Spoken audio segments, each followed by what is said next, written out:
Ya. Semua yang dirahmati Allah Subhanahu wa taala. Amin. Pertama-tama selalu kita panjatkan puji syukur, alhamdulillah, alhamdulillah, alhamdulillah kehadirat Allah Subhanahu wa taala yang mana masih memberikan kesehatan, kesempatan bisa bersilaturahim sekaligus untuk berbagi, saling memotivasi.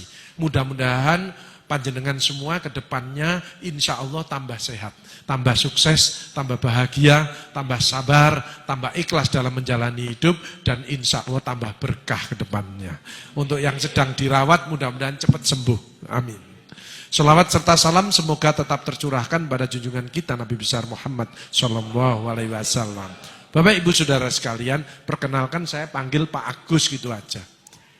Saya memang dokter, ya. Ada dokter umum, ada dokter spesialis. Betul ya Pak ya? Saya dokter yang enggak umum. Karena saya 25 tahun itu dampingi orang-orang yang sakaratul maut. Penyakit-penyakit terminal. Makanya kenapa untuk penyakit-penyakit terminal itu kok tidak ada larangan makan. Wong makan aja enggak mau kok dilarang lagi. Panjenengan ya boleh makan, asal yang enggak boleh kalau berlebihan. Kata Rasulullah, makan pada waktu lapar, berhenti sebelum kenyang. Sumu tasihu, berpuasalah niscaya akan sehat. Kalau diimbangi puasa, bisa juga menahan hawa nafsu, sebab dari emosi. Banyak orang enggak ngobati hati. Kedua, saya kalau ngobati secara keseluruhannya. Bukan hanya fisik saja, bukan hanya pil. Manusia ini terjadi 5 aspek. Badan, psikologis, sosial, kultural, spiritual. Jadi kalau ngobati harus semuanya. Satu badan, treat the patient. Jadi manusia, bukan hanya pil-pil, tapi emosinya. Makanya orang yang ngeyelan itu gak iso, itu cepat mati.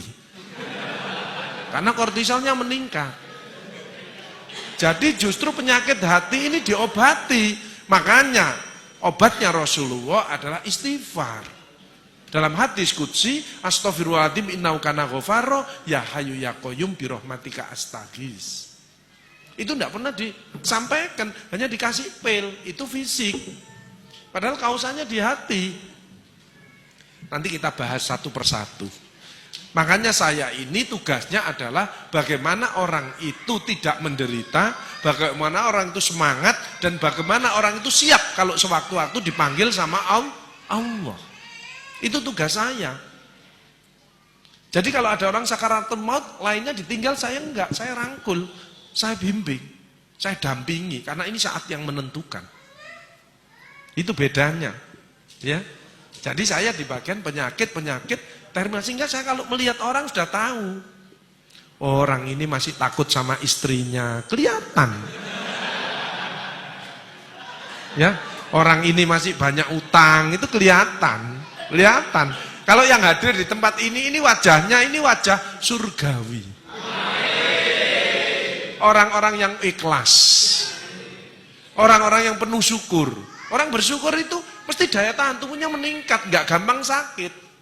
Alhamdulillah, alhamdulillah. Kelihatannya sepele. Kalau mengucapkan alhamdulillah, keluar hormon kebahagiaan. Daya tahan tubuhnya meningkat. Dan orang itu kalau bersyukur mesti bibirnya lebar. Ya apa kabarnya Pak? Alhamdulillah, alhamdulillah, alhamdulillah. Jadi kalau ada orang bibirnya kecil, orang ini mungkin bermasalah. Karena mengeluh terus, nggak ada orang, ya apa kabarnya? Alhamdulillah. Nggak ada.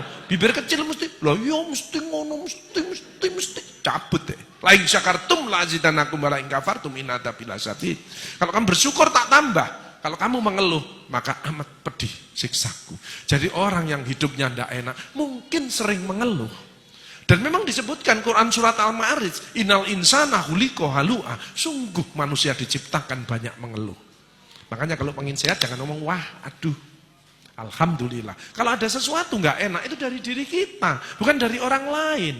In asantum li anfusikum wa in asantum falaha. Barang siapa berbuat baik, kebaikan untuk dirimu sendiri. Kalau berbuat jahat, kejahatan itu untuk dirimu sendiri. Hal jazaul ihsani ilal ihsan. Tidak ada balasan kebaikan selain kebaikan itu pula. Tidak ada orang berbuat baik balasannya jelek. Tidak ada. Allah itu maha adil. Dilanjutkan lagi Quran surat Al-Zalzalah, "Faman ya'mal mithqala dzarratin khairan yarah, wa may ya'mal mithqala dzarratin syarran yarah." Makanya orang yang bahagia seperti panjenengan ini bagaimana? Bisa menerima pendapat orang lain, bukan memaksakan kehendaknya untuk orang lain. Kaisok, setruk. Kortisol yang keluar, ini bahaya.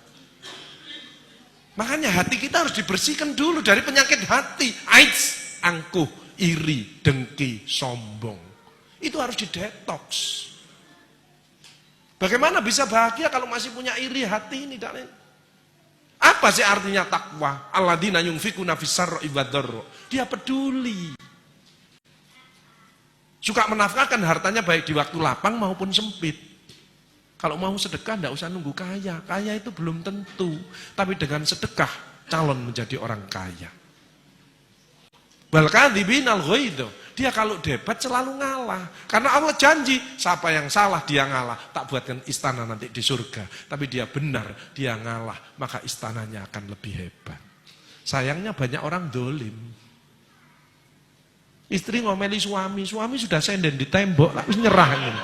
Cek diterus noai, karek mumbul, kik, mati. Makanya anak juga gitu, ya. Bunda, aku yang salah, aku mohon maaf. Ya sudah, maafkan. Karena itu miliknya Allah. Makanya kita tidak boleh dolim, tidak boleh menyakiti orang. Kalau kita menyakiti orang, badan kita terasa tidak enak. Kenapa? Karena keluar hormon negatif. Coba panjenengan sedekah, senyum dengan orang, keluar hormon positif. Tidak ada penyakit datang. Dotok dulu, AIDS ini. Dengan apa? Istighfar tadi. Istighfar itu menggembirakan Allah, dicintai Allah, tambahi rezekinya, dijauhkan dari neraka. Dan yang penting, kalau istighfar itu, setan putus asa. Sayangnya di Indonesia kan sudah tidak ada setan, karena manusianya sudah disetan kabeh. Ya. Bagaimana bahagia? Panjenengan sehat, insya Allah ya sehat. Sehat. Sehat itu kadang-kadang dilihat jasmani rohani, betul nggih? Badan stres. Padahal ada 8. Sehat fisik, panjenengan bisa ke sini. Alhamdulillah. Coba panas badan. Awake panas greges, enggak mungkin ke sini. Apalagi mencret, enggak mungkin wong gini. Ana pengajian nang masjid, rumah sakit Karimah Utama gak iso aku, gak iso mencret kok. Kan ringan mencret, wong klepnya enggak bisa nutup. Kan tidak kelihatan. Beda kalau saya di bagian kanker, payudara kelihatan, mata, tangan kelihatan. Ini hanya mencret.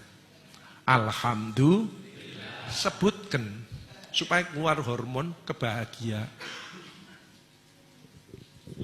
Kadang-kadang orang tidak punya duit itu kenapa sih? Dia pelit, hitung-hitungan sama Allah. Dan Allah tidak hitung-hitungan dengan kita. Wa in ta'udu nikmatallahi la tuhsuha. Barang siapa akan menghitung nikmatku tidak akan mampu. Kok bisa Pak Agus? Pasien saya rata-rata pakai oksigen. Wong terminal. Pakai oksigen. Satu oksigen ini bayar 1,5 juta. Kalau isinya habis, isinya tok 300.000. Jadi satu tabung 1.800.000. Ini habis setengah hari. Jadi satu hari 2 tabung, 3.600.000 hanya untuk oksigen. Belum infus, belum obat, belum dokternya dan lain sebagainya. Kita tidak pernah dibayar, tidak pernah bayar.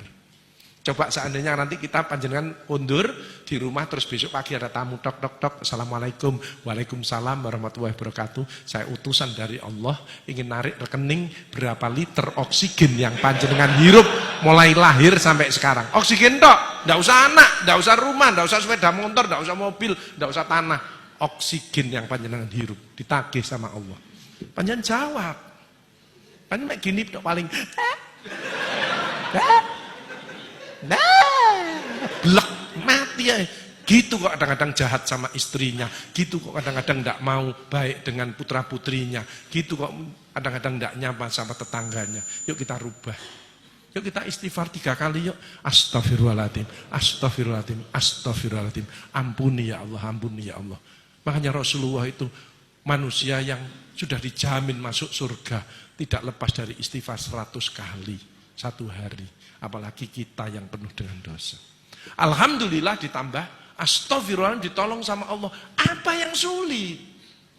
Tidak ada yang sulit dalam hidup. Yang sulit adalah dari dirinya sendiri, dari hatinya, dari pikirannya, dari ucapannya, dari perilakunya. Yuk jamaah semua kita keluarkan the power of heart. Hati yang selalu ingat kepada Allah.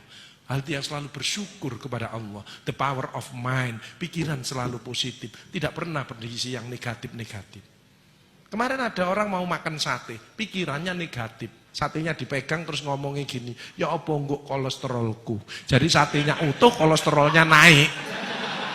Nah pikirannya negatif kok. Keluar orang negatif. Betul?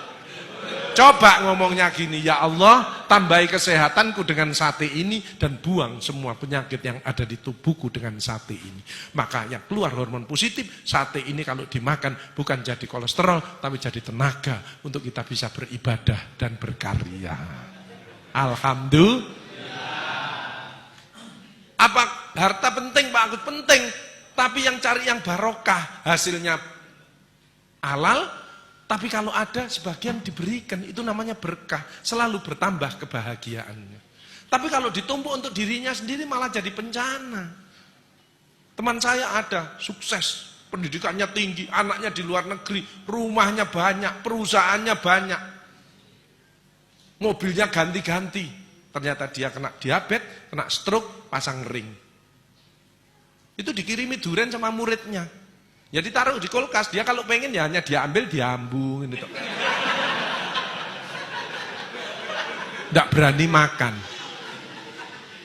Coba bayangkan. Akhirnya ngomong, Pak Agus, wes gak peduli aku, gak adik ngene-ngene, gak iso bahagia aku.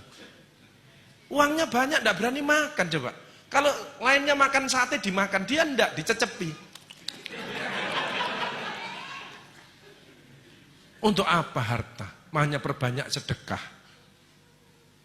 Sedekah kenapa bisa menyembuhkan? As-shadaqatu daf'ul bala. Sedekah menjauhkan dari daripada bala. Kenapa? Orang sedekah menyenangkan orang yang keluar hormon positif. Penyakitnya lama-lama tambah baik, tambah baik. Yuk kita introspeksi diri. Tidak usah nyalakan si A, si B.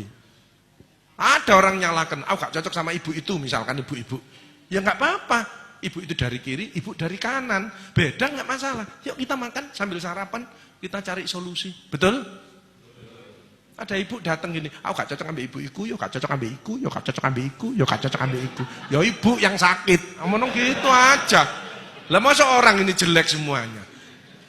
Setuju nggih? Setelah pulang tidak udah. Jadi orang yang suka nyalahkan orang lain, menuduh, itu hatinya kotor.